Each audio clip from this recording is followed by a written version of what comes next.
Evet.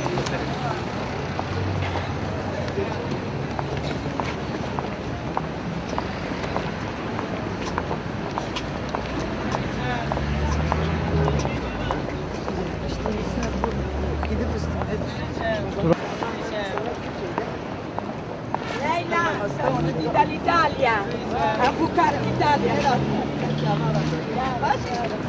Dall'Italia, sì.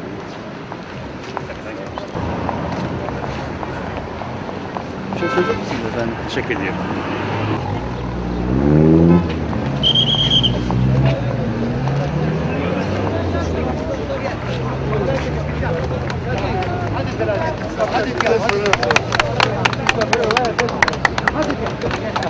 Diğer kapıyı sizler için ayırdık. Protokol kapısı olarak. Şeyleri karıştırdılar istemez. İsteyerek çalışıyor arkadaşlar. Kendi parti görevlileri çalışıyor. Yani. Selahattin Bey burada.